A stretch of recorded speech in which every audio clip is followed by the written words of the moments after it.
حضرت شاہ صاحب رحمۃ اللہ علیہ بات یہ کر رہے ہیں کہ انسان کو مکلف کیوں بنایا گیا اور انسان کو ہی اللہ نے اپنی شریعت کا پابند کیوں بنایا۔ جانور آزاد ہیں، ان پر کوئی پابندی نہیں، اور فرشتے اس نوع سے بنائے گئے ہیں کہ انہیں نیکی کا کام کرنے کے لیے کوئی چیز نہیں ہے کہ وہ نافرمانی اور رکاوٹیں جو نیکی کے راستے میں حائل ہوتی ہیں فرشتوں کے ہاں بھی موجود ہوں۔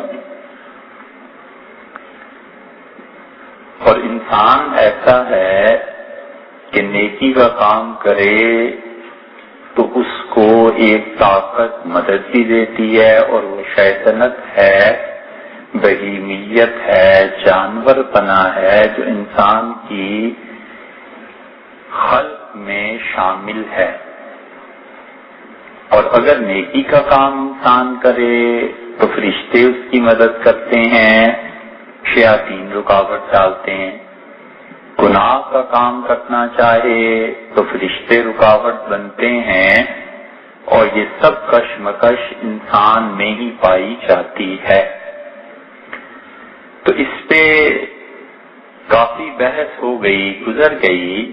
جس مقام پر پہنچے تھے وہ یہ کہ شاہ صاحب رحمۃ اللہ علیہ نے فرمایا کہ وَأَنَّ لِكُلِّ قُوَّةٍ لَذَّةً وَأَلَمًا، اور یہ جو تم دیکھتے ہو کہ انسان میں یہ چیزیں جمع ہیں، تو ہر ایک فعل جو وہ کرتا ہے تو بعض چیزوں میں انسان کو مزہ آتا ہے اور بعض چیزوں میں اسے تکلیف محسوس ہوتی ہے۔ ادراک ملائمها والالم ادراک ما یخالفها، اور انسان ان چیزوں میں لذت کو محسوس کرتا ہے جو چیزیں انسان کے طبیعت کے موافق ہوتی ہیں،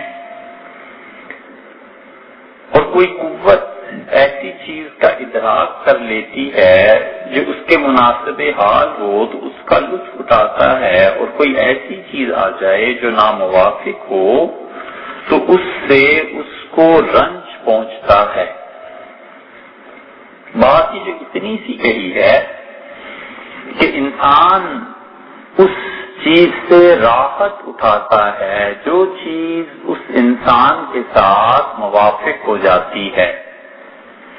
تو اس کا مطلب یہ ہوا کہ جس انسان پر حیوانیت کا غلبہ ہے اسے حیوانیت میں لذت ملتی ہے، جس انسان پہ ملکیت کا غلبہ ہے اور ملکوتیت ہے، فرشتوں کی ہم مزاج ہے، تو اس انسان کو عبادت میں لذت ملتی ہے۔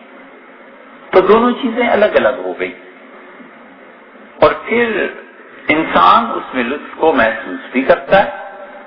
تو یہ جو فرمایا پہلی بات کہ انسان کے حسب حال ہو جاتی ہے، تو فلاسفہ نے اس پہ بحث کی ہے کہ دنیا میں کیا لذت کا وجود پایا جاتا ہے یا نہیں، دنیا میں مزے کا وجود پایا جاتا ہے یا نہیں۔ اسی طرح وہ کہتے ہیں کہ دنیا میں کیا حسن کا وجود بھی پایا جاتا ہے یا نہیں، اور بہت سے فلاسفہ حسن کا بھی انکار کرتے ہیں اور اس کا بھی انکار کرتے ہیں کہ دنیا میں کوئی لطف اور لذت پائی جاتی ہے۔ وہ کہتے ہیں کہ حسن دنیا میں ہے ہی نہیں، یہ تو جو چیز تم دیکھتے ہو وہ چیز تمہیں محسوس ہوتی ہے، اگر تمہارے اندر کے حواس اسے قبول کر لیتے ہیں تو وہ حسن ہے، اور اندر اگر قبول نہ کرے تو بدصورتی، کیونکہ اگر حسن پایا جاتا تو کم سے کم سارا جہان مل کے کہتا کہ یہ حسن ہے۔ کسی سے پوچھئے، بڑے سے بڑے آدمی سے کہ خوبصورتی کیا ہے، اب وہ خوبصورتی کیا ہے ہر ایک کی تعریف مختلف ہوگی۔ اس سے کسی سے پوچھیں کہ چہرہ خوبصورت کون سا ہے تو کوئی کہتا ہے کہ اس کی پیشانی جو ہے وہ چوڑی ہو، یہ آدمی بہت خوبصورت ہوتا ہے۔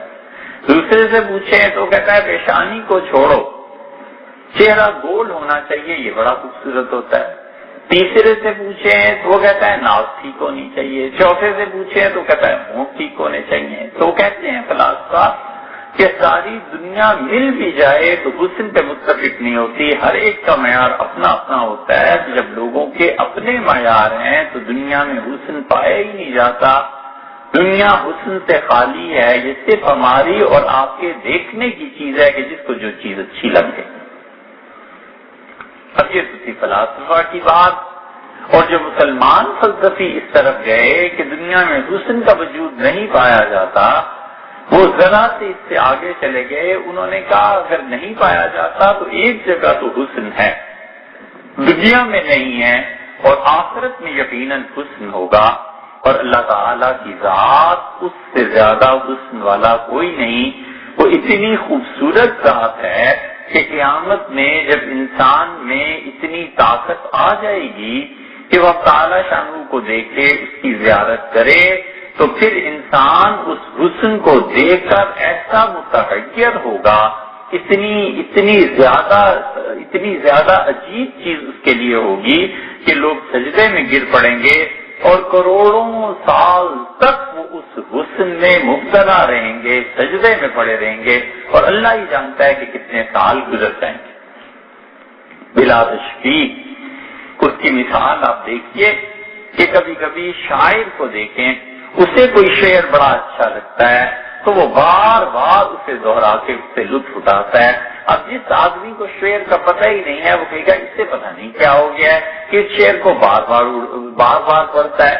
ایک آدمی قوالی جانتا ہی نہیں اور وہ قوال کو دیکھتا ہے اور قوال مست ہوتا ہے، ایک ہی مصرے کو بار بار دہراتا ہے، اسے کیا پتا کہ قوال پہ کیا بیت رہی ہے۔ وہ کہتا ہے کہ یہ سارے ایسے ہی ڈرامے ہوا کرتے ہیں، لیکن وہ اس کی دل کی حالت کو نہیں جانتا۔ ایسے ہی بعض چیزیں ایسی خوبصورت ہوتی ہیں کہ انسان حیران رہ جاتا ہے، دیکھتے کا دیکھتا رہ جاتا ہے۔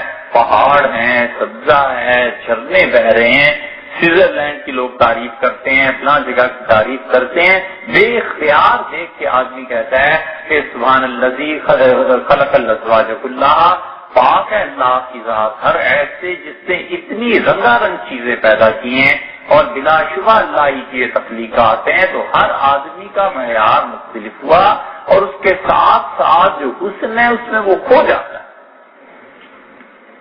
کلاسیکی موسیقی جو ہے اس میں ستار پہ کبھی کبھی اور چیزوں پہ وہ مضراب لگاتا ہے، اور مضراب لگانے کے بعد وہ گم ہو جاتا ہے کہ وہ اس کے نشے میں ڈوب جاتا ہے، پھر اسے ہوش آتا ہے، پھر ایک مضراب لگاتا ہے، پھر کئی منٹ تک وہ اس نشے میں گم ہو جاتا ہے۔ بالکل بلا تشبیہ ایسے ہی قیامت میں جب اللہ تعالیٰ کی رویت ہوگی اور لوگ گر پڑیں گے سجدے میں، تو پھر وہ سجدہ کتنا طویل ہوگا انسانوں کا، مسلمانوں کا، اللہ کے ماننے والوں کا، وہ کروڑوں سال اس سجدے میں رہیں گے اور پتہ نہیں کتنا وقت بیت جائے گا، اور اس دن وہ بھی سجدہ کریں گے جو دنیا میں اللہ کو نہیں مانتے تھے۔ قرآن کہتا ہے کہ اس دن جو بھی ہوگا تو سجدے کے لیے وہ آئے گا، مگر فرق کتنا ہو جائے گا کہ جو آدمی نماز نہیں پڑھتا تھا وہ کھڑا رہے گا اور پھر گرے گا تو ماتھا اس کا سیدھا جا کر زمین پر لگے گا اور اس کی کمر وہ اس میں بینڈ نہیں آئے گا۔ سجدے کے لیے کمر جھکانی پڑتی ہے، کمر جھکے گی سجدہ ہو جائے گا، تو اللہ کچھ بندے سجدے میں گر جائیں گے، مگر وہ حسن ایسا ہوگا کہ جو باقی ہیں وہ سجدے کی کوشش تو کریں گے، سمجھ انہیں بھی آ جائے گی کہ ادراک کچھ نہ کچھ ہوگا کہ یہ کیا چیزیں ہیں۔ ہاں کافر اللہ کی ان چیزوں سے اللہ تعالیٰ نے فرمایا محروم رہے گا، انہم عن ربہم یومئذ لمحجوبون، کافر اس چیز سے حجاب اور پردے میں رہے گا۔ تو جو کافر پردے میں رہے گا اس کا مطلب یہ ہو گیا کہ پھر وہ منافقوں کی قسم ہو گئی جو سجدہ نہیں کر سکے گی، کہ کافر محروم کر دیے گئے، منافق محروم نہیں ہوئے لیکن گر گئے، سجدہ نہیں کر سکے، اور مومن انسان نے سجدہ کیا۔ حسن کو بھی یہی کہتے ہیں، اور اسی طرح مزے کو بھی وہ یہی کہتے ہیں کہ دنیا میں مزہ ہے. وہ کہتے ہیں کس چیز کا مزہ؟ مثلاً کھانے کو تم کہتے ہو کہ بہت لذیذ ہے، تو کھانے کا مزہ کچھ نہیں ہے. وہ کہتے ہیں آپ کو جو بھوک لگ رہی تھی اتنی شدید اور طبیعت پہ بوجھ پڑ رہا تھا کہ کچھ کھاؤں، بس اس کھانے کی وجہ سے وہ تکلیف دور ہو گئی. جب تکلیف دور ہوئی تو روح نے چین کا سانس لیا، سکھ کا سانس لیا کہ مصیبت ہٹی. وہ کہتے ہیں بس اتنی سی بات ہے. تم لذت کہتے ہو، لذت اصل میں نہیں آئی، اصل میں تکلیف کو دور کیا. وہ کہتے ہیں ایک آدمی شراب پیتا ہے، معاذ اللہ کہتا ہے شراب میں بڑی لذت ہے. کچھ لذت نہیں ہے، وہ تو اسے طلب ہو رہی تھی شراب کی، اور اس نے اس طلب کا دفیع کیا، اور طلب کو دفع کرنے کے لیے طلب کی وجہ سے جو بوجھ پڑ رہا تھا طبیعت پہ، کوئی کام نہیں کر سکتا تھا، وہ اٹھا اور اس نے ایک پیک پی لیا. اب اس کی طبیعت ٹھیک ہو گئی، تو جو تکلیف تھی اس نے دور کی ہے، اس وجہ سے طبیعت اپنے حال پہ آئی ہے. مزہ تو کچھ بھی نہیں. اور جو مسلمان فلاسفہ اس کے قائل ہوئے ہیں کہ مزہ دنیا میں پایا ہی نہیں جاتا، وہ کہتے ہیں اسی لیے جب جنت میں جائے گا تو پھر بغیر کسی ضرورت کے کھائے گا اور پیے گا. یہاں ضرورت اس لیے پیش آئی کہ بھوک لگ گئی تھی، یا ضرورت اس لیے پیش آئی کہ انسانی جسم نے بڑھنا تھا، ضرورت اس لیے پیش آئی کہ نہیں کھائے گا تو مر جائے گا. جنت میں موت نہیں ہے، جنت میں ایسی چیزیں نہیں ہیں. تو جب بغیر ان چیزوں کے طلب کے وہ کھائے گا تو اس سے پھر پتا چلے گا کہ لذت کیا چیز ہے، کیونکہ وہ کسی چیز کو دفع نہیں کر رہا، روک نہیں رہا، ہٹا نہیں رہا، بلکہ اصل چیز کا استعمال کر رہا ہے. تو پھر اللہ نے فرمایا ہے کہ اس میں لذت ہوگی. اور اسی لیے خدا اس جگہ قرآن کریم میں کہتے ہیں، اللہ تعالیٰ نے فرمایا کہ وہ شراب پیئیں گے اور اس میں نشہ نہیں ہوگا اور اس میں بک بھی نہیں ہوگی. یعنی دنیا میں جو چیزیں تھیں ان سے وہ جگہ خالی ہے، اس میں خالص مزہ ہے. ساری چیزوں کو اسی پہ قیاس کر لیا جائے تو شاہ اللہ رحمۃ اللہ علیہ کہتے ہیں کہ دیکھو انسان کی موافق جو چیز ہو جاتی ہے، انسان اس میں لذت کو پاتا ہے. کیا موافق ہو جاتا ہے؟ نیکی موافق ہو جاتی ہے. آدمی نیکی کرتا ہے، خوش ہوتا ہے، اس لیے کہ اس میں اندر نیکی کا جذبہ ہے. جب وہ جذبہ اس کی تسکین ہو جاتی ہے تو وہ خوش ہوتا ہے اور سمجھتا ہے کہ اللہ تعالیٰ کے ہاں سے مجھے یہ بڑی چیز مل گئی. اور پھر اس کے بعد جب وہ چیز جسے مکروہ محسوس ہوتی ہے، اس چیز کو چونکہ اپنے اندر کے خلاف پاتا ہے تو اسے دکھ ہوتا ہے. اب اس کی متعدد مثالیں ہیں. اکثر ایک آدمی نیکی کرتا ہے اور نیکی کرنے میں وہ دیکھتا ہے کہ اللہ نے اس نیکی کا حکم دیا ہے اور طبیعت میں بھی راحت آ جاتی ہے، وہ نیکی خوش ہوتا ہے تو اس کام کو کر گزرتا ہے. حضور اقدس صلی اللہ علیہ وسلم کے پاس ایک آدمی آیا اور اس نے کہا اللہ کے رسول مجھے بتائیں میری نیکی کس کے ساتھ ہو؟ تو آپ نے اپنی والدہ کے ساتھ نیکی کرو، اچھا سلوک کرو. انہوں نے پھر پوچھا اللہ کے رسول کس کے ساتھ؟ حضور صلی اللہ علیہ وسلم کی ماں کے ساتھ. پھر اس سے پوچھا آپ نے تمہاری والدہ سب سے زیادہ حق رکھتی ہیں کہ تم ان کے ساتھ نیکی کرو. اس نے کہا اللہ کے رسول اور باپ. چوتھی مرتبہ حضور صلی اللہ علیہ وسلم نے باپ کا حکم دیا، 3 مرتبہ ماں کا فرمایا اور چوتھی مرتبہ باپ کا حکم دیا. اس لیے فقہاء نے تفریق کی ہے باپ اور ماں کے حقوق میں، اور وہ کہتے ہیں کہ تعظیم اور عزت باپ کی زیادہ ہے اور خدمت ماں کی زیادہ ہے. شریعت یہ بتاتی ہے کہ فرض کر لیجئے کسی موقع پہ ماں اور باپ دونوں ہیں، عزت جو دینی ہے باپ کو بنسبت ماں کے زیادہ دینی ہے، اور ماں اور باپ دونوں محتاج ہیں خدمت کے. ماں کی خدمت زیادہ کرنی ہے بنسبت باپ کے. شریعت نے دونوں چیزوں کو الگ الگ کر دیا. اس کی وجہ بھی بڑی عقلی ہے. عقلی وجہ یہ ہے کہ اگر باپ کی عزت نہیں رہے گی، خاندان کی عزت نہیں رہے گی، باہر عزت نہیں رہے گی، تو والد کی عزت جب خود نہیں کرے گا تو دوسرا کون کرے گا؟ نظام درم برم ہو جائے گا، سلسلہ ختم ہو جائے گا. پھر والد کیسے ہی بوڑھا کیوں نہ ہو، کچھ بھی ہو، اٹھ کی ہمت کر کے اپنا کام خود کر سکتا ہے، کھانا پکا لے گا. اولاد اگر نہیں کچھ دے رہی تو پیسہ جمع ہوگا وہ خرچ کر لے گا، کچھ کر لے گا. ماں اگر بوڑھی ہو جائے گی، جب بوڑھی ہو جائے گی تو ویسے بھی نہیں کماتی تھی، لیکن بڑھاپے میں اس کے لیے اور مشکل پیش آ جائے گی تو خدمت کی وہ زیادہ محتاج ہوگی بنسبت باپ کے. اور باپ کو چونکہ معاشرے میں کنٹرول حاصل ہے، باہر آنا جانا ہے، اٹھنا بیٹھنا ہے، یہ سب چیزیں ہیں، تو اس لیے شریعت نے کہا کہ باپ کی عزت زیادہ ہے اور ماں کی خدمت زیادہ ہے. دونوں چیزوں میں فرق کر دیا تاکہ معاشرہ بیلنس رہے، قائم رہے، اعتدال قائم رہے. اب کسی انسان کی فرض کر لو طبیعت میں یہ بات موافق آ گئی، اس نے کہا شریعت نے یہ اصول دیا ہے اور بڑا اچھا اصول ہے.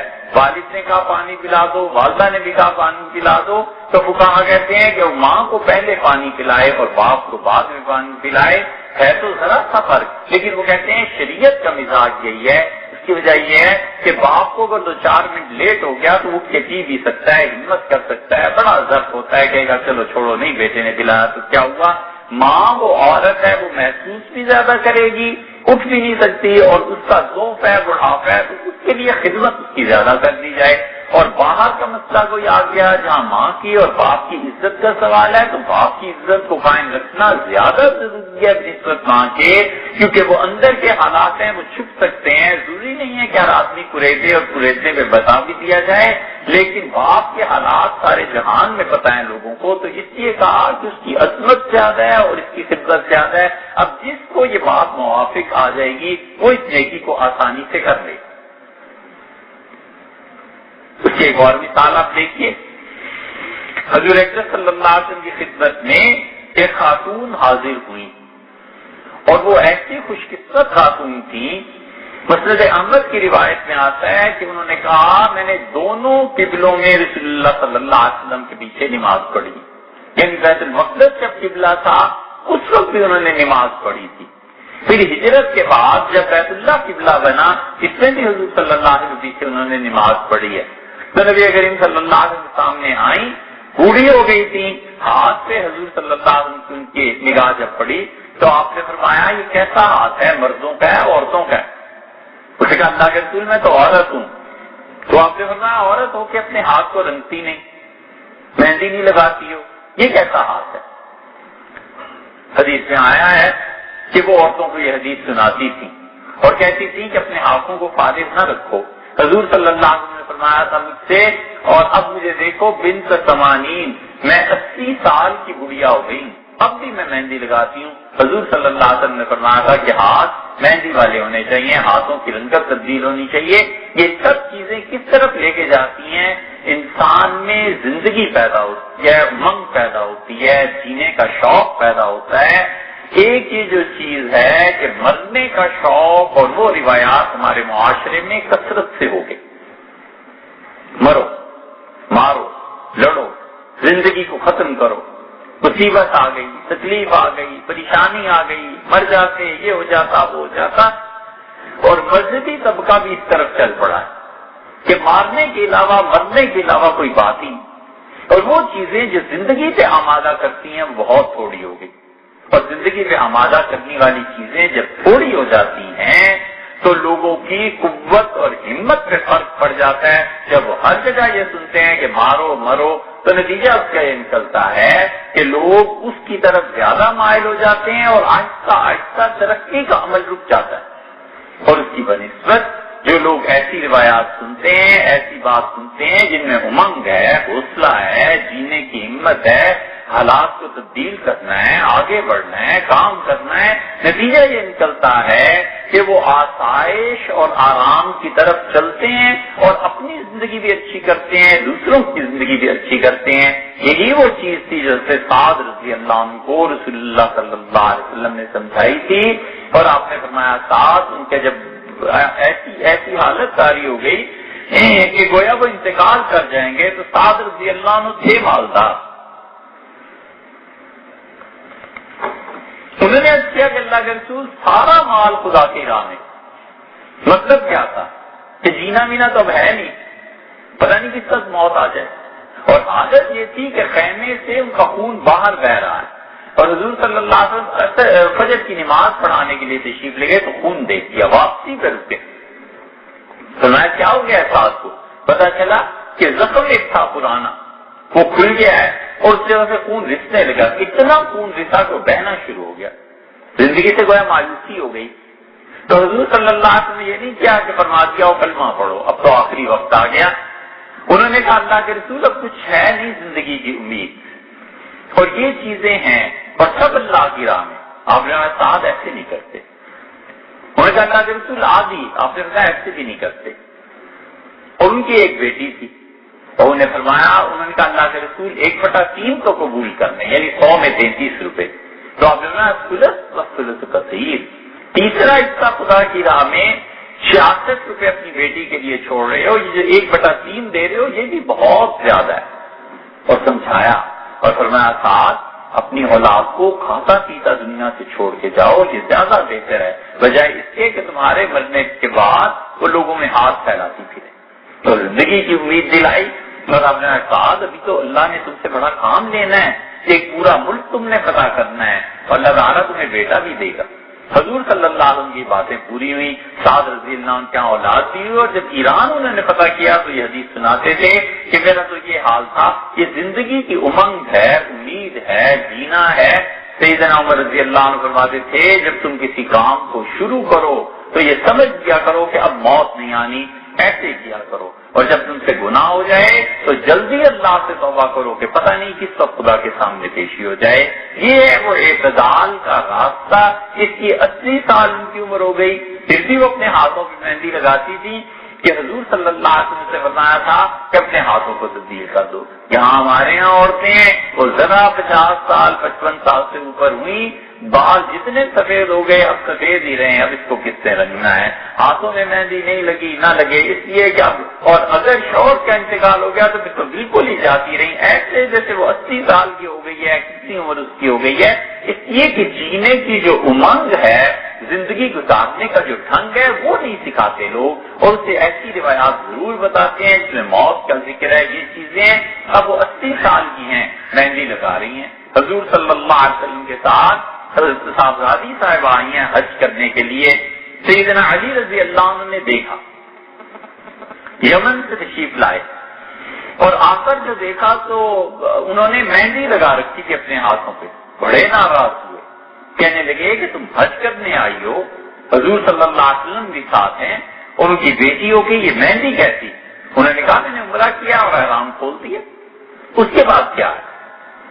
تو غصے میں سیدنا علی رضی اللہ عنہ چلے گئے اور جا کے عرض کیا کہ بیٹی آپ کی, حضور صلی اللہ علیہ وسلم فرمایا اس نے تو عمرے کا احرام باندھا تھا, اس لیے اس نے یہ کیا, عمرے کا احرام کھول دیا, مہندی لگائی ہے, اور تم نے کیا احرام باندھا ہے؟ اب حضرت علی رضی اللہ عنہ چپ ہو گئے, کہنے لگے اللہ کے رسول میں احرام باندھ رہا تھا وہاں سے, اور مجھے خیال آیا کہ میں کس چیز کا احرام باندھوں, تو میں نے کہا اللہ میں اسی چیز کا احرام باندھتا ہوں جس کا احرام رسول اللہ صلی اللہ علیہ وسلم نے باندھا ہے. تو آپ نے کہا پھر تو علی تم میرے ہی ساتھ ہو, احرام نہ کھول. یہ وہ چیز ہے, زندگی ہے, یہ چیزیں ہیں, جینے کا حوصلہ ہے, امنگ ہے. یہ چیزیں جب موافق آ جاتی ہیں تو پھر انسان جینے کی تمنا بھی رکھتا ہے اور پھر انسان آگے بھی بڑھتا ہے. اسی لیے حضور صلی اللہ علیہ وسلم نے بڑی حکمت کی بات فرمائی. ان کی تو بڑی باتیں گہری ہوتی تھیں, اگر وہ خدا کے رسول نہ بھی ہوتے تو بھی بڑے آدمی تھے, بڑے عظیم انسان تھے. جو لوگ انہیں اللہ کا رسول ماننے کے لیے تیار نہیں ہیں, معاذ اللہ استغفر اللہ, ان کے سامنے بھی جب ایسی باتیں رکھی جائیں تو متاثر ضرور ہوتے ہیں کہ اس زمانے میں ایک آدمی کی سوچ یہ ہو. حضور صلی اللہ علیہ وسلم نے فرمایا جب تم کسی کی عیادت کے لیے جاؤ تو اس مریض کو زندگی کی امید دلاؤ, اس کو کہو کہ تم صحت یاب ہو جاؤ گے, اس کو کہو اللہ تعالیٰ بہتر کرے گا, زندگی بڑھے گی. فرمایا ایسے جملے کہو, اور پھر ارشاد فرمایا ہوگا وہی جو اللہ نے کرنا ہے. یعنی اگر موت کے مقدر میں ہے تو تمہارے جملے یہ نفع نہیں دے سکتے, اس کی زندگی نہیں بڑھ سکتی, لیکن اس انسان کا حوصلہ تو رہے گا نا. 4 دن جو جینا ہے تو آرام سے جیے گا. جب زندگی کی امید پیدا ہوگی اور حوصلہ ہوگا جینے کا, گھر بنائے گا, قومی اعتبار سے ترقی ہوگی, ادارے بنیں گے, وہ اس لیے جیے گا کہ میں اپنے بات کو چھوڑ کے جاؤں, دنیا کو کچھ دے کے جاؤں. جب یہ سوچ ہو جاتی ہے تو پھر لوگ محنت کیا کرتے ہیں, پھر لوگ کام کیا کرتے ہیں, پھر قومیں ترقی کرتی ہیں. آہستہ آہستہ آہستہ آہستہ لوگوں کا رجحان بدل جاتا ہے. وہ کہتے ہیں کیوں نہ اس بزنس کو زیادہ کریں, کیوں نہ اللہ تعالیٰ نے موقع دیا ہے تو اس بزنس کو اور پھیلا لیں. یہی وہ چیز ہے جس پہ پہنچ کے پھر اس کے پاس پیسہ بھی آتا ہے, مال بھی آتا ہے, اللہ کی راہ میں بھی خرچ کرتا ہے, اور ہر طرف اس انسان کے لیے یہ چیزیں ہوتی ہیں. آپ اندازہ کریں حضرت عثمان رضی اللہ عنہ کا, وہ امیر المومنین تھے, اور وہ شخص جو مدینہ طیبہ میں بیٹھا ہوا ہے اتنی اس کی دور تک نظر ہے کہ جب افریقہ فتح ہوا تو حضرت عثمان رضی اللہ عنہ نے اپنے 2 جرنیلوں کو خط لکھے اور دونوں کا نام ایک ہی تھا، نافع نام تھا شاید دونوں کا، یا محمد نام کا، بہرحال جو بھی تھا، دونوں کے نام ایک تھے، دونوں کو ایک خط لکھا اور فرمایا اسپین پہ کوشش کرو حملہ کرنے کی اور وہاں جاؤ، اور اسپین سے تمہیں ترکی آنے کا راستہ مل جائے گا۔ اور حضور صلی اللہ علیہ وسلم نے یہ جو فرمایا تھا کہ جو پہلا لشکر حملہ کرے گا یہ کیسر روم کے شہر پہ تو اللہ نے اسے بخش دینا ہے، تو تم یقین جانو کہ تم اگر راستہ دریافت کر لو گے اسپین سے ترکی آنے کا تو تم اس پہلے لشکر میں شامل ہو، کیونکہ تم نے فوج کے لیے راستہ تلاش کر لیا، فوج کو تم نے ایک راہ دے دی کہ اس طرح آ کے ہم قسطنطنیہ پہ حملہ کر سکتے ہیں، اس طرح آ کر انہیں فتح کیا جا سکتا ہے۔ اب کہاں مدینہ منورہ میں بیٹھنے والے حضرت اور کہاں اسپین اور فرانس اور کہاں سے ترکی کا راستہ، کون سی چیز تھی کہ آگے بڑھنے کی تمنا تھی، حوصلہ تھا، ہمت تھی، یہ سب چیز عربوں کا ایک قبیلہ تھا، اتنے گھوڑے ان کے یہاں پیدا ہوتے تھے، اتنے گھوڑے ان کے یہاں پیدا ہوتے تھے کہ ان کے پاس زمین کم ہو گئی کہ اس پر اتنی بڑی چراگاہ بنوائی اور انہوں نے گھوڑوں کو ذبح کرنا شروع کر دیا۔ سیدنا عمر رضی اللہ عنہ کسی نے خبر دے دی تو عمر رضی اللہ عنہ نے خط لکھا اور فرمایا جتنے بچوں کی پیدائش تمہارے یہاں ہوتی ہے اسے جاری رہنے دو اور وہ ہمارے پاس بھیج دو جن کی تم پرورش نہیں کر سکتے، اور ہم اسے مدینہ منورہ میں ان جانوروں کو پالیں گے۔ اور آخری جملہ بڑا زبردست لکھا کہ یقین مانو دنیا تمہارے بعد بھی قائم رہے گی۔ مطلب یہ تھا کہ اگر تم مر بھی جاؤ گے تو دنیا نے تو چلنا ہے نا، یہ اچھی چیزیں دوسروں کے لیے چھوڑ کے مرو تاکہ آگے کو لوگ ترقی کریں، یہ سب چیزیں ایسی ہیں۔ تو انسان کی طبیعت کے موافق جب ہو جاتی ہیں تو انسان اس میں فائدہ پاتا ہے، انسان اس نیکی کو کرتا ہے، اور دوسری چیز جو انسان کے مخالف آ جاتی ہے اور اس کی طبیعت قبول نہیں کرتی، شاہ صاحب رحمۃ اللہ علیہ فرماتے ہیں اس میں انسان دکھ کو محسوس کرتا ہے، الم کو محسوس کرتا ہے۔ اسی لیے شریعت کہتی ہے کہ وہ چیزیں رکھے انسان جس سے اس کی طبیعت کو راحت پہنچے اور اللہ کی اطاعت بھی ہو۔ اللہ کی اطاعت کے لیے چیزوں کا جمع کرنا اور خدا کی نافرمانی کے لیے چیزوں کو جمع کرنا، دونوں میں بڑا فرق ہے، اس کے نتائج پہ بھی فرق پڑتا ہے۔ دونوں چیزوں کو جمع کرتا ہے، مثلاً اس انسان پہ فرشتوں کا غلبہ ہے، پاک طبیعت ہے، صاف ہے، اللہ کے ساتھ تعلق کو جوڑنا چاہتا ہے، خدا کی راہ پہ چلنا چاہتا ہے، اس انسان کے لیے پاکیزہ چیزیں جمع کرنا، اللہ کی راہ میں خرچ کرنا، اپنے لیے کوئی راستہ تلاش کرنا، یہ سب چیزیں ایسی ہیں یہ اس وقت اس کو خوشی دیں گی جب خوشی میں اللہ کی راہ پر چلے۔ مثلاً ایک آدمی بازار جاتا ہے، پیغام خریدتا ہے کہ اللہ نے جب توفیق دی حج پہ جاؤں گا، عمرے پہ جاؤں گا، یہ چادریں کام آ جائیں گی۔ اس انسان کو دیکھیے وہ چادریں پڑی ہیں لیکن اس کو ثواب مل رہا ہے، اللہ کے گھر جانے کی اس سے نیت کر لی۔ اسی لیے جو جانور آتے تھے قربانی کے لیے صحابہ رضی اللہ عنہ ان کی بڑی عزت کرتے تھے۔ اللہ نے قرآن میں فرمایا ہے، اللہ نے فرمایا بالحدی، اور خبردار کبھی ان جانوروں کی توہین نہ کرنا جو میری راہ میں پیش کیے جائیں گے، بالقلائد، اور نہ ہی ان پٹوں کی توہین کرنا جو ڈالے جاتے ہیں، بلا آمین المسجد الحرام، اور جن لوگوں نے ارادہ کیا ہے کہ وہ مسجد حرام میں آئیں گے حاجی اور عمرہ کرنے والے، خبردار ان کی توہین نہ کرنا۔ اسی لیے حضور صلی اللہ علیہ وسلم کے متعلق سیدنا علی رضی اللہ عنہ کہتے ہیں کہ حضور صلی اللہ علیہ وسلم نے فرمایا کہ 100 اونٹوں کو تیار کیا جائے میں ان کی قربانی کروں۔ آخری حج اور حضور صلی اللہ علیہ وسلم کی عمر شریف اس وقت تقریباً 63 برس کے قریب تھی۔ کل اس کے بعد حیات ہی کتنی رہی ہے، یعنی ذی الحج میں یہ ہوا ہے 10 ذی الحج کو، اور محرم، صفر اور ربیع الاول، 3 ماہ کے بعد آپ کا انتقال ہو گیا۔ حضور صلی اللہ علیہ وسلم نے 63 اونٹ اپنے ہاتھ سے ذبح کیے ہیں اور 37 اونٹ سیدنا علی رضی اللہ عنہ ذبح کیے ہیں۔ پھر حکم آیا حضور صلی اللہ علیہ وسلم کا دوسرا، اور آپ نے فرمایا کہ اونٹوں کو سجایا جائے۔ پھر تیسرا حکم آیا اور آپ نے فرمایا کہ اونٹوں پر چادریں ڈالی جائیں۔ اسی لیے فقہا نے لکھا ہے کہ قربانی کے جانور کو سجانا، اس پہ چادر ڈالنا، اس کو چادر کو باندھنا، یہ سب چیزیں ایسی ہیں جو مستحب ہیں۔ اور پھر وہ کہا کہتے ہیں کہ اللہ نے ذکر کیا ہے کہ والقلائد، اور نہ ان جانوروں کی توہین کرنا جن کے گلوں میں پٹا پڑا ہوا ہو، تو وہ کہتے ہیں چادر سے بھی افضل یہ ہے کہ اس کے گلے میں پٹا ڈال دیا جائے اور دونوں چیزیں جمع کر دی جائیں کہ جانور کے گلے میں کوئی خوبصورت سی رسی بنی ہوئی وہ ڈالی جائے۔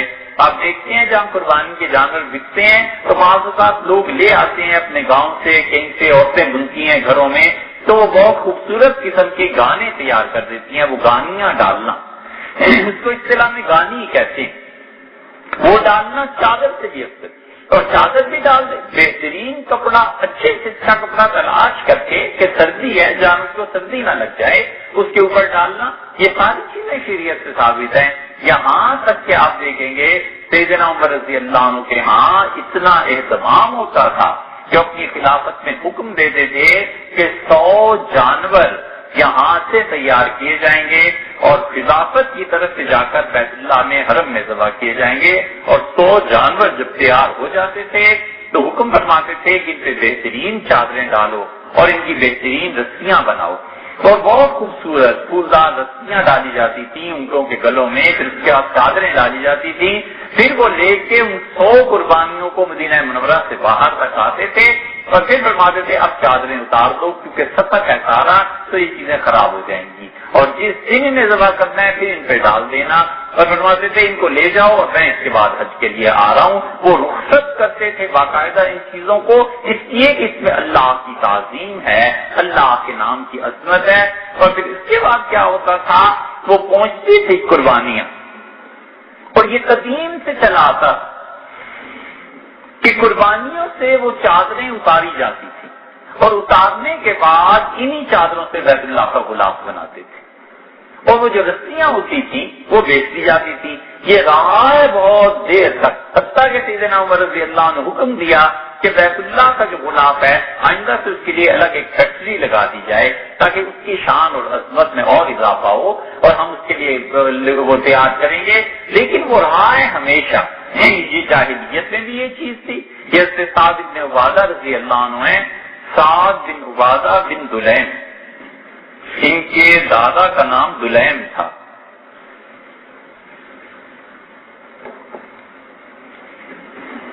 اور سعد بن عبادہ رضی اللہ عنہ مدینہ منورہ میں بہت سخی، اتنے سخی آدمی تھے کہ سال میں ایک دن آتا تھا دلیم کا، یعنی جو اصل ان کی جد تھی، اور اس دن وہ اعلان کرتے تھے کہ آج مدینہ منورہ میں کسی کو گوشت چاہیے اور کسی کو گھی تیل چاہیے، چربی چاہیے، ہمارے گھر آتے لوگ جاتے تھے اور ایک ایک سال کی چربی لے آتے تھے، اسٹاک کر لیتے تھے، سال گھر کا گھی لے آتے تھے، اور وہ اتنا کچھ دیتے تھے، اتنا کچھ دیتے تھے، سال میں ایک دن بس اعلان ہوتا تھا ان کی حویلی پہ، لوگ منتظر رہتے تھے۔ حضور صلی اللہ علیہ وسلم کی دعوت کی، عرض کیا اللہ کے رسول آپ تشریف لائیں تو ناشتہ ہمارے یہاں کریں۔ نبی کریم صلی اللہ علیہ وسلم نے ٹھیک ہے میں ناشتہ کروں گا، اور اس دن انہوں نے نلی نہاری پکائی، اور نلی اتنی زیادہ تھی، حضور صلی اللہ علیہ وسلم نے یہ کیا کیا ہے؟ انہوں نے کہا اللہ کے رسول اتنے 100 اونٹ ذبح کیے ہیں، میرا جی چاہتا ہے آپ کو چھکا دوں ایک مرتبہ، تو اتنی کھلاؤں کہ آپ بالکل ہاتھ اٹھا لیں اس کے کھانے سے، اتنے زیادہ وہ کھلانے والے تھے، حتیٰ کہ انہوں نے قربانیاں جب اونٹوں کی بہت زیادہ کی تو وہ عبیدہ بن الجراح اور یہ گئے حضرت عمر رضی اللہ عنہ سمجھانے کے لیے کہ کیا کر رہے ہو، اتنا زیادہ مال خدا کی راہ میں خرچ کرتے ہو، کنگال ہو جاؤ گے۔ تو وہ اٹھے غصے میں اور حضور صلی اللہ علیہ وسلم کے پاس آئے اور کہا اللہ کے رسول آپ دیکھتے ہیں کہ مجھے خرچ کرنے سے منع کرتے ہیں۔ حضرت عمر رضی اللہ عنہ کا اللہ کے رسول ہم دونوں اس لیے گئے تھے کہ اتنا کھلانا لوگوں کو اور اتنی قربانیاں، تو حضور صلی اللہ علیہ وسلم نے منع نہیں فرمایا، ہنس پڑے اور بس اتنا کہا بھائی تو جو دن یہ تو گھرانہ ہی ایسا ہے کہ جہاں ہمیشہ سخاوت ہوتی ہے، یہ سخاوت اس گھر کا، اس خاندان کا پورا امتیاز ہے، گویا کہ یہ فرمایا ان کے بیٹے تھے قیس، وہ بھی ایسے ہی کرتے تھے، اور قیس بن سعد بن عبادہ بن دلیم یہ ان کا پورا نسب بنتا ہے۔ اور یہ دلیم 10 اونٹیاں، جب مشرک تھے نا یہ لوگ تو منات دیوی کی پرستش کرتے تھے، ہر سال 10 جانور بھیجے جاتے تھے. پھر عبادہ بھی ایسی کرتے تھے. سعد رضی اللہ عنہ جب اسلام قبول کیا ہے تو اس کے بعد یہ 10 جانور ہمیشہ بھیجتے تھے مکہ عید کے دنوں میں قربانی کے لیے کہ لوگوں کو غریبوں کو کھلانا. پھر ان کے بیٹے قیس بھی ایسے ہی کرتے تھے. حضور صلی اللہ علیہ وسلم ان ساری چیزوں کو دیکھتے تھے. تو جب نیکی موافق آ جائے, نیکی کے آثار طبیعت میں ہوتے ہیں, یہ وہ چیزیں ہیں جو فقہا نے جو صوفیاء نے لکھی ہیں, اور وہ اس سے یہ استنباط اور نتیجہ نکالتے ہیں, اور وہ کہتے ہیں کہ کسی آدمی سے مایوس نہیں ہونا چاہیے. کفر میں جو اس کا طبیعت تھی, مزاج تھا نیکی کرنے کا, اسلام آیا ہے تو اسلام نے بھی نیکی کا مزاج برقرار رکھا. صرف اتنا ہوا کہ وہ بتوں کی بجائے خدا کے نام پر ذبح کرنے لگے.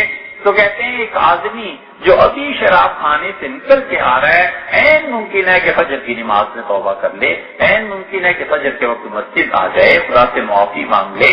ابھی وہ نیو ایئر نائٹ منا رہا تھا اور ممکن ہے کل کو خدا کی توفیق ہو اور نماز پڑھے اور خدا کے سامنے توبہ کر لے.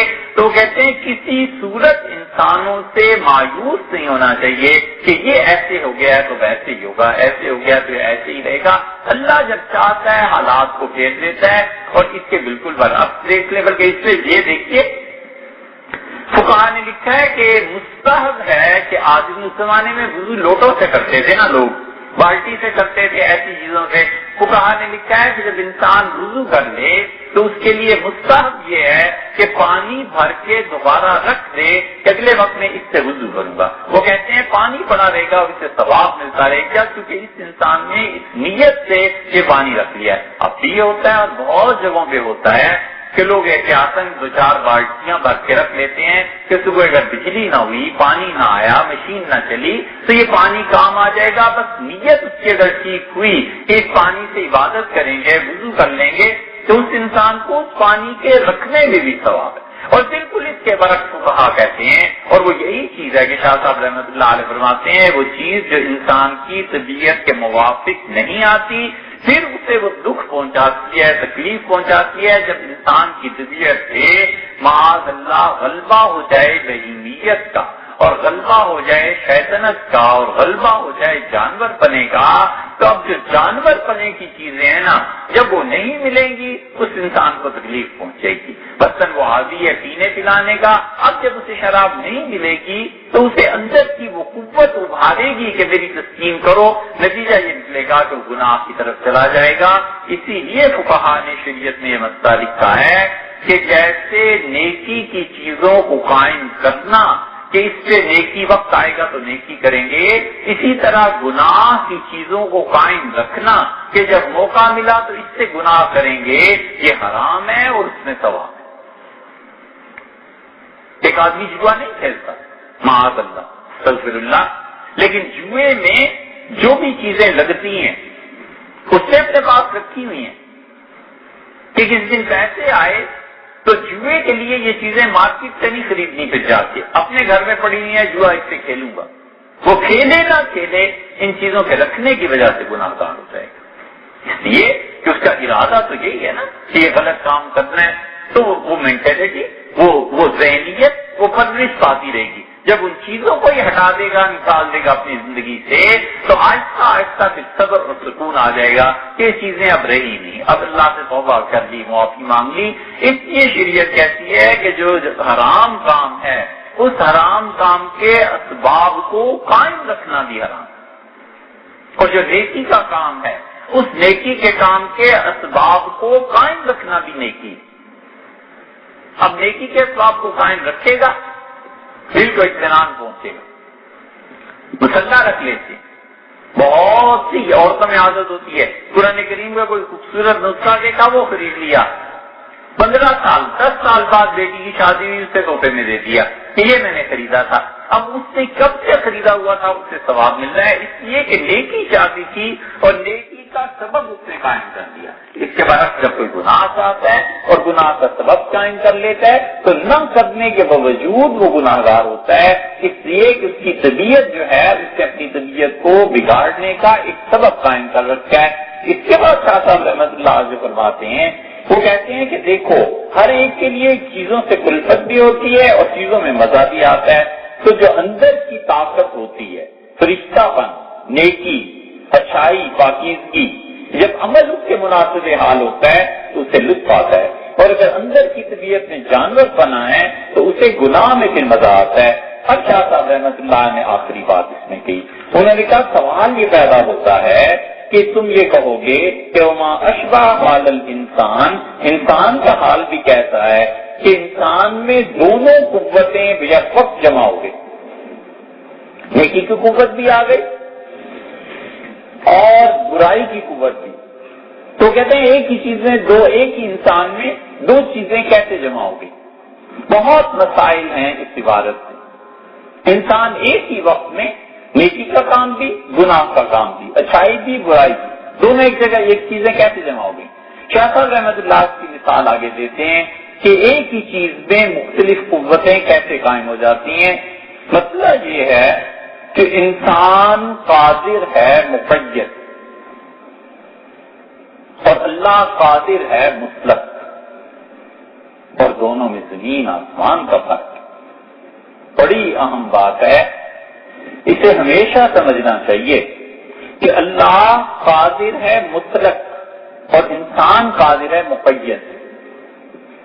اللہ قادر مطلق ہے، مطلق کا مطلب ایبسولوٹلی جو چاہے سو کرے، اور انسان مقید ہے، قدرت ہے انسان میں بھی، قید ہے۔ انسان بھی سمیع اور بصیر ہے، اللہ بھی سمیع اور بصیر ہے۔ اللہ کی سماعت اور اللہ کی بصارت وہ جہان ہی الگ ہے، وہ چیز ہی الگ ہے۔ انسان جو سنتا اور دیکھتا ہے وہ مقید ہے، قید ہے۔ دیوار آ گئی دیکھنا رک گیا، نابینا ہو گیا دیکھنا رک گیا، آنکھوں میں کوئی چیز پڑ گئی دیکھنا رک گیا۔ قدرت جو مقید ہے انسان کی، اصول کی بات یہ ہے کہ انسان اس طرح مقید قادر ہے کہ انسان کو کوئی کام کرنے کے لیے جذبہ چاہیے، جذبہ اس کا حرکت دیتا ہے تو انسان اپنی قدرت سے کام لیتا ہے۔ انسان کی قدرت عمل میں آتی ہے جب اس کو جذبہ حرکت دیتا ہے۔ انسان کی قدرت کھانے کی ہے، نہیں کھائے گا، بھوک کا جذبہ پیدا ہوگا تب وہ حرکت دے گا اس کی قوت کو کہ کھاؤ، تو یہ اپنا ہاتھ بڑھائے گا، کھانے لگے گا۔ پیاس جذبہ ہے اور وہ جذبہ انسان کو لائے گا اس بات پر کہ پیو، تو اٹھے گا اور پانی پیے گا، ہاتھ بڑھائے گا اور پانی پیے گا۔ انسان کی قدرت مقید ہے جذبے کے ساتھ، خارجی تحرک کے ساتھ، کہ خارج میں کوئی قوت ہونی چاہیے جو اسے متحرک کرے، آمادہ کرے اور پھر وہ عمل کرے۔ یہ ہے ہمارے نزدیک، اہل سنت والجماعت کے نزدیک انسان قادر ہے، لیکن وہ تحت ہے اس جذبے کے جو جذبہ خارج سے انسان کو مجبور کرے اور انسان کام کرے۔ ایکسیڈنٹ ہو گیا، آدمی کیوں اس کو اسپتال اٹھا کر لے جا رہا ہے؟ اس لیے کہ باہر کے منظر نے اسے مجبور کیا ہے کہ دیکھو خون بہ رہا ہے، دیکھو ایک انسان مر رہا ہے۔ اب رحم کا جذبہ ابھرا نا، تو آدمی نے کیا کیا؟ اس کو اٹھایا اور اسپتال لے گیا۔ اس کا مطلب ہے آدمی رحیم ہے، رحم کرنے والا ہے، مگر اس کے لیے جذبہ چاہیے کوئی باہر سے۔ اگر باہر سے جذبہ نہیں ہوگا تو رحیم نہیں ہوگا۔ ایک بچہ رویا اور کہتا ہے مجھے پڑھنا ہے اور میرے پاس کتاب نہیں، صاحب آپ ایک کتاب لے لیں۔ اب انسان نے کیا کیا؟ اپنے پاس سے پیسے نکالے اور کہا بیٹے یہ کتاب لے لو۔ اب یہ انسان جو ہے، یہ جو جذبہ ہے اس کا اندر سے جو ابھر رہا ہے نا، یہ جذبہ اسے مجبور کرتا ہے کہ وہ خرچ کرے۔ تو انسان قادر ہے مگر مقید ہے، قید ہے کہ بیرونی جذبہ اسے متاثر کرے، تب پھر وہ خرچ کرنے والا بھی بنے اور تب وہ بھی بنے کہ وہ رحم کرے۔ اور اللہ قادر مطلق ہے۔ قادر مطلق کا مطلب یہ ہے کہ اللہ کے لیے کوئی جذبہ نہیں ہے جو اسے مجبور کرے کہ تم رحم کرو، وہ خود ہی رحیم ہے، اس کے لیے باہر بھی کسی محرک کی ضرورت نہیں، وہ خود ہی خرچ کرنے والا ہے۔ اس کے لیے یہ نہیں ہے کہ افریقہ میں قحط پڑ گیا لہذا میں ادھر پیسے دے دوں، ان کو خرچ کر دوں، اس کے لیے باہر کا کوئی جذبہ نہیں۔ وہ قادر مطلق ہے، وہ نہ خرچ کرے تو بھی رحیم ہے، وہ پوری کائنات کو مار دے تو بھی رحیم ہے۔ یہ ہے وہ نقطہ جسے بہت سے لوگ سمجھتے نہیں ہیں، تو وہ کہتے ہیں خدا کہاں ہے، کراچی میں کیا ہو رہا ہے، خدا کہاں ہے، یہ دنیا میں کیا ہو رہا ہے۔ ارے بھائی اللہ تعالیٰ بھی رحمان ہے، رحیم ہے، آپ اور ہم نہیں ہیں۔ ہمیں باہر کا جذبہ مجبور کرتا ہے کہ ہم کراچی کی طرف دیکھیں، ہمیں باہر کا جذبہ مجبور کرتا ہے کہ ہم دنیا میں دکھوں اور تکالیف اور غریبوں پہ غور کریں۔ خدا کو کوئی ایسی چیز باہر سے مجبور نہیں کرتی کہ خدا مجبور ہو جائے اس کام کو دیکھ کے اور پھر اس کے بعد وہ رحمت کرے، اس کے بعد مہربانی کرے۔ یہ فرق ہے قادر مطلق میں اور قادر مقید میں، اور یہ وہ چیز ہے جس سے سوشلسٹ فائدہ اٹھاتے ہیں، کمیونسٹ فائدہ اٹھاتے ہیں۔ وہ کہتے ہیں دیکھو نا کیا ہو رہا ہے، کہاں ہے تمہارا خدا، کدھر گیا اگر خدا ہے تو یہ سب کچھ کیا ہو رہا ہے۔ ارے بھائی جو بھی مرضی ہو، کوئی اسے مجبور تھوڑی کر سکتا ہے کہ ضروری کراچی کے حالات ٹھیک ہو جائیں، اور نہ کرے تو بھی رحیم ہے، سب مر جائے تو بھی رحیم ہے۔ اور یہی وہ چیز ہے کہ وہ جہنم میں پھینک دے تو بھی مہربان ہے، اس لیے کہ اسے انسانوں کا دکھ تکلیف جو جہنم میں جل رہے ہیں ان کا جلنا اسے متاثر تھوڑی کر دے گا کہ اب رحم کرے۔ قادر مطلق ہے، جو چاہے تو کرے۔ اس نقطے کو نہ سمجھنے کی وجہ سے انسان قدرت سے جب بات کرتا ہے تو اپنی قدرت کو حق تعالی شانوں کی قدرت پر قیاس کرتا ہے، اور یہ بنیادی گمراہی ہے۔ اللہ اللہ ہے اور بندہ بندہ ہے، ہم مقید ہیں اور وہ مطلق ہے علی الاطلاق، ایبسولوٹلی جو چاہے تو کرے، اسے کوئی مجبور نہیں کر سکتا۔ اسی لیے حدیث میں آتا ہے نا، حضور صلی اللہ علیہ وسلم وَأَنَّ اللَّهَ لَا مُكْرِهَ لَهُ، اور لوگوں یاد رکھو اللہ کو کوئی چیز مجبور نہیں کرتی۔ وہ اصل میں یہی نقطہ ہے اس حدیث میں بھی کہ اللہ تعالیٰ جو چاہے تو کرے، تمہیں ہمیں جذبات مقید مجبور کرتے ہیں، پھر جا کر ہم آگے چلتے ہیں۔ اسی لیے یہ بتایا گیا ہے کہ جو چیزیں عقلاً محال ہیں، اللہ کی صفت قدرت کا ان سے تعلق نہیں ہے۔ یہ بحث انشاءاللہ کسی اور دن کریں گے، لیکن ہے یہ بہت دقیق بحث کہ اللہ کی جتنی چیزیں ہیں، کچھ ممکن ہے، کچھ واجب ہیں، کچھ ممتنع ہیں، کچھ محالات میں سے ہیں، ساری فلاسفہ کی بحث ہے۔ جو چیز عقلاً محال ہے، اللہ کی صفت قدرت کا اس سے تعلق نہیں ہے۔ مثلاً حرام مصر بنے ہوئے ہیں، اب کوئی کہے کہ کیا اللہ کے لیے یہ ممکن ہے کہ حرام مصر ہو ہی نہ کائنات میں؟ تو فلاسفہ کہتے ہیں کہ اللہ کے لیے یہ ممکن ہے کہ سارے انسانوں کے ذہن سے حرام مصر کا تخیل اڑا دے، صبح اٹھے تو کسی کو یاد ہی نہ رہے کہ حرام مصر تھے یا نہیں تھے، اور حرام کو بھی ختم کر دے تو کائنات میں حرام ہوئے ہی نہیں۔ یہ تو چلو سارے انسانوں کے ساتھ خدا نے کر دیا، مگر اصل میں تو کبھی حرام تھے نا۔ انسانوں کے ساتھ اگر خدا یہ نہ کرتا تو پھر کیا ہوتا؟ یہی وہ بحث ہے جو معتزلہ کرتے ہیں۔ معتزلہ کہتے ہیں کہ قرآن جیسی دوسری کتاب کا لانا عقلاً ناممکن نہیں، یہ تو اللہ نے منع کر دیا ہے کہ جیسی کتاب نہیں ہو سکتی۔ اگر خدا خود اپنی قدرت سے کام نہ لیتا تو ہم قرآن جیسی کی کتابیں لکھ لیتے، معاذ اللہ۔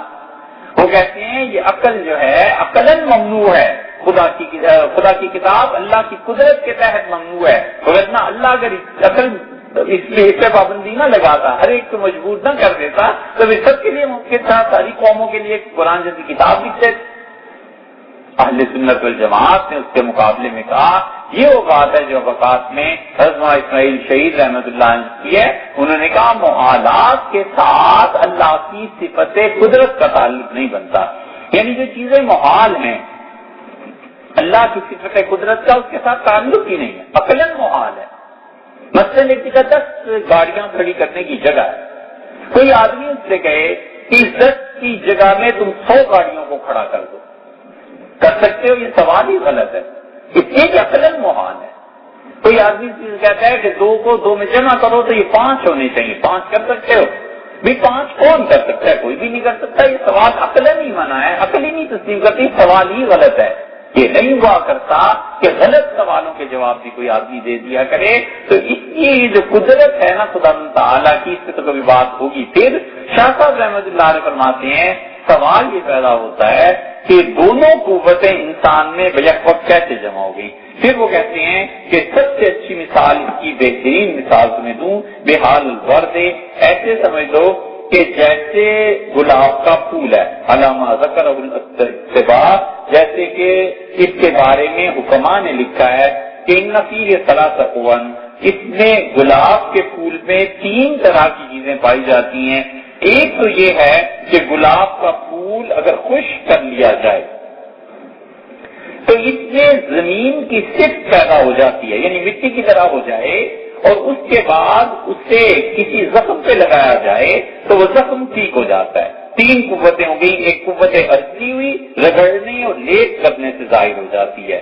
دوسری قوت کہتے ہیں اس میں یہ ہے کہ قوت مائیہ، پانی کی طاقت اس گلاب کے پھول میں ہے، اور وہ تمہیں اس وقت پتا چلے گا عند العصر والشرب، جب کوئی عرق گلاب پیے یا اس کے بعد اس گلاب کے پھولوں سے عرق نکالے تو پانی بھی اسی میں مل گیا، مٹی کی قوت بھی اسی میں مل گئی، وہ قوت ہوائیہ، اور تیسری قوت آپ اس پھول میں محسوس کرتے ہیں، اور وہ اس وقت ہے عند الشم، جب آدمی سونگتا ہے تو ہوا کی قوت بھی اس میں آ گئی۔ تو کہتے ہیں ہوا کی قوت بھی گلاب میں پائی جاتی ہے، آپ نے سونگا تو ہوا کے ذریعے اس چیز کو آپ نے محسوس کیا کہ اس کی اچھی خوشبو ہے۔